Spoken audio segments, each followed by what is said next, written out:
Hello mga love! So, kakalabas lang natin ng work. Today is Easter. Sunday ngayon mga love. So, magsisimba tayo. Kakalabas ko lang ng work. So, hindi na ako magpapalit ng damit kasi ang start ng mass ay 8. So, 7 ngayon mga love. 7 AM. Pupunta muna ako ng Walmart kasi bibili ako ng gamot mga loves. Medyo hindi maganda ang pakiramdam natin. Actually, nag-start to nung isang gabi mga loves. Nag-start lang siya sa, alam mo yun, ng hatching ganon. Tapos medyo lumala siya ng konti. Kaya pupunta tayo sa Walmart, bibili tayo ng gamot. Uminom naman ako ng gamot kagabi mga loves. Kaso, wala na akong gamot pang natin for today. Kasi parang huling gamot ko na yun na nasa bag kagabi. So, ayan, punta tayo sa Walmart. Nakakaano lang mga loves kasi dati pag may mga ganitong pangyayari, lagi ko lang tinetext yung asawa ko. Tapos pag ka-text ko sa kanya, meron na siyang, meron na siyang dalang gamot. So, nakakamiss lang yung asawa ko kasi, ayun mga loves, tayo na lang yung mag-aasikaso sa sarili natin. So, let's go to Walmart. Nakakaano ngayon dito mga loves kasi ang yung Walmart dito sa atin, yung Walmart dito sa amin ngayon, hindi na siya ganun hindi na siya nagsisale ba? Kagaya ng so, bahala na bukas mga loves kung, hindi ko alam kung pupunta pa ako bukas sa Walmart kasi parang ito 25% na naman nila ang mga chocolate. So, hindi ko sure. Pero, ngayon, titignan ko muna mga loves. Pero wala pang sale yan ngayon. Pero tignan natin. Kailangan ko palang mag-gas na naman. Alam nyo ngayon mga loves, parang marami ako natututunan everyday. Like, ang dami ko kasi mga inaasikaso. Kaya parang ngayon ko nararamdaman yung pagod kasi simula nung nawala yung asawa ko mga loves. Like, ang dami ko talagang inaasikaso. Paperworks, ganyan. Hindi ko na kasi pwedeng isa-isahin sa inyo mga loves. Basta, sobrang stressful. Alam mo yung nag-grieve ka, tapos ang dami mong inaasikaso. Paperworks, mga ganyan. Tapos, busy ka sa work. But, kinakaya ko naman mga loves. Don't worry, huwag kayong mag-alala. Kinakaya naman ng lola nyo.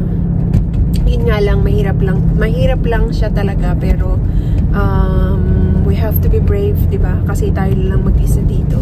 Meron naman tayo mga friends, pero iba pa rin kasi talaga mga loves yung meron kang, alam mo yun, meron kang katuwang talaga sa buhay. But anyway, yun, every day is a new learning. Dami nating natututunan araw-araw. Yan. Like, natututo na akong magtipid. Magtipid, like electricity, mga ganyan. Pinagpapatay na ako ng ilaw, mga loves. Kasi dati, wala akong masyadong pakialam kasi ang asawa ko nagbabayad ng mga utility bills, yung mga ganyan. Pero ngayon, natututo na ako magpatay ng ilaw pag hindi ko kailangan, ganyan. Tapos, natututo na ako na, tawag dito, yung magtipid talaga, especially sa gas, kasi mahal ang gas, mga loves. So, pag hindi ko naman, hindi na ako pupunta kung saan-saan. Dati kasi wala akong iniisip na gano'n kasi yung asawa ko yung, alam mo yun, siya lagi nagpapagasolina, ganyan, wala akong iniintindi. Kumbaga, ang iniintindi ko lang before, yung car insurance namin, mga ganyan, tapos yung ibang mga bills. Pero ngayon kasi, iba na mga loves kasi lahat iintindihin ko na. Kaya, mas mahirap ngayon. Pero, nakakaya na naman ng lola nyo. Dito na tayo mga loves. Hindi ako konti lang yung bibili natin. Hindi tayo mag-grocery mga loves. Mag-ano lang ako ng pagkain ko. Magsasabaw lang ako para kahit pa paano may mainitan yung ating sikmura mamaya. Kuha ko nito mga loves, pang kape ko. Yan, maalala ko na naman yung asawa ko dito.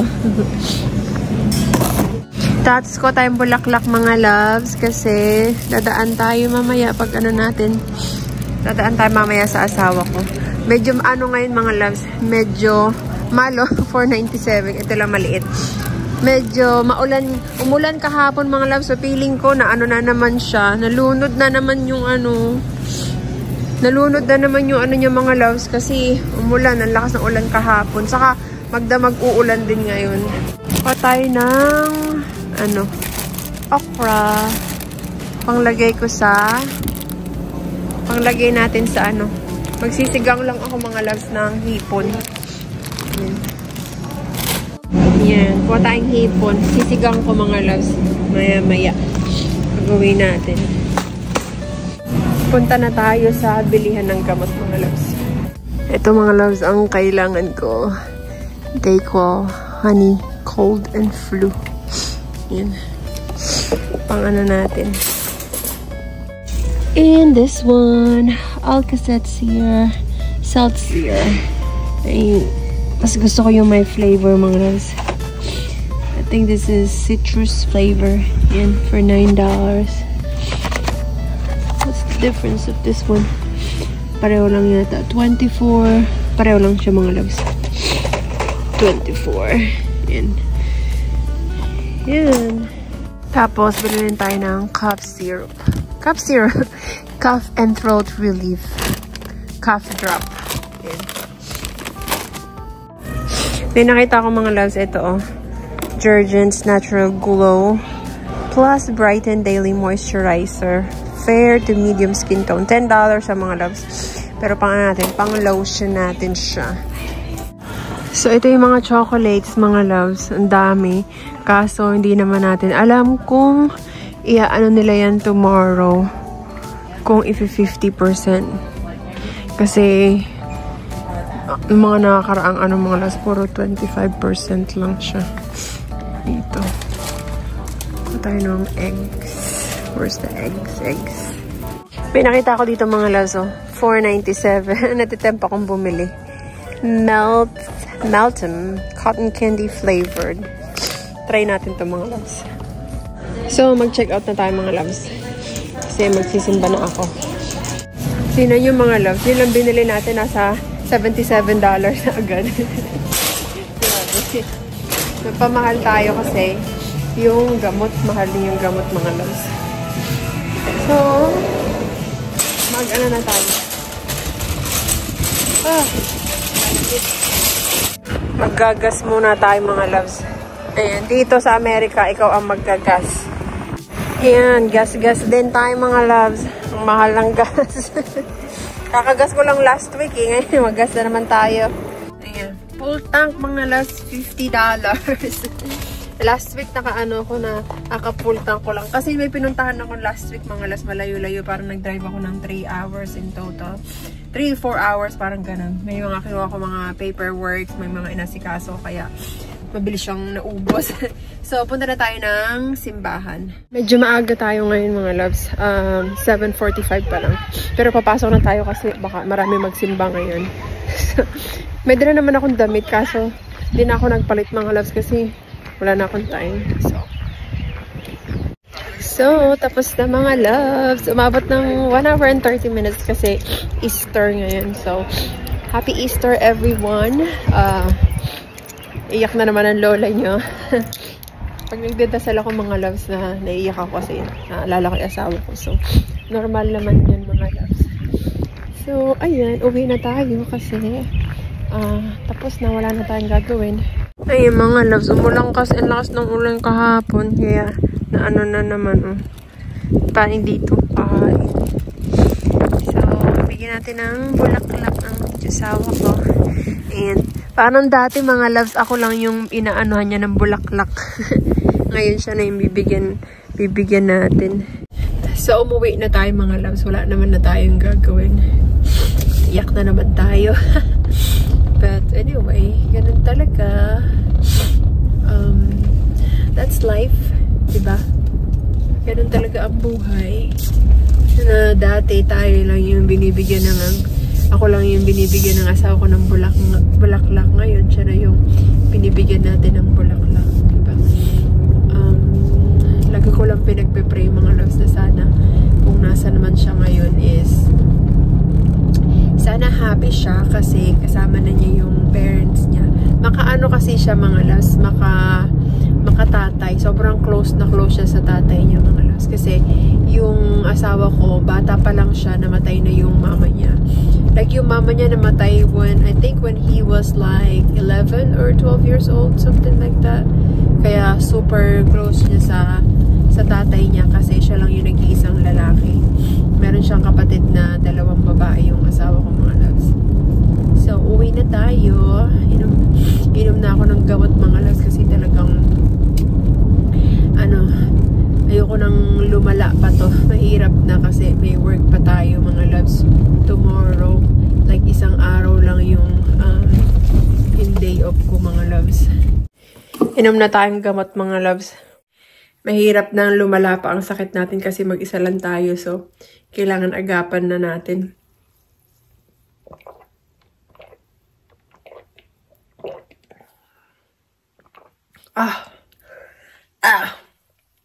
Alam mo, kahit may flavor na, hindi pa rin ganun kaganda yung lasa.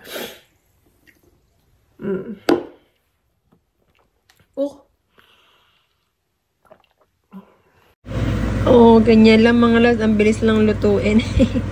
Yung okra, hindi ko siya tinatanggalan ng ganito, mga loves. So, ganyan lang siya. Yan lang ang ating gulay. Kain na tayo. At least meron tayong sabaw. Kain na tayo, mga loves. Meron tayong tea. Yung ulam natin, bagoong and rice. At eto nga pala, mga loves, yung pa 40 days ng asawa ko. Simula kasi nung nawala siya, mga loves, from day 1 to day 9, nagpapadasal talaga ako sa Pilipinas kasi wala namang gagawa nun dito, mga loves. Kaya sa Pilipinas ko siya pinapagawa. So, ito yung ika 40 days ng asawa ko kahit papano. And merong konting salo-salo para sa mga magdadasal. Siyempre, mga loves, hindi ko talaga pwedeng kalimutan yung asawa ko. Kaya kahit hindi ko man magawa dito is pinapagawa ko sa Pilipinas. Kaya sobrang nagpapasalamat ako, mga loves, sa family ko sa Pilipinas kasi sobrang supportive talaga nila mama sa akin at hindi nila ako pinapabayaan, mga loves, kahit na sobrang layo nila.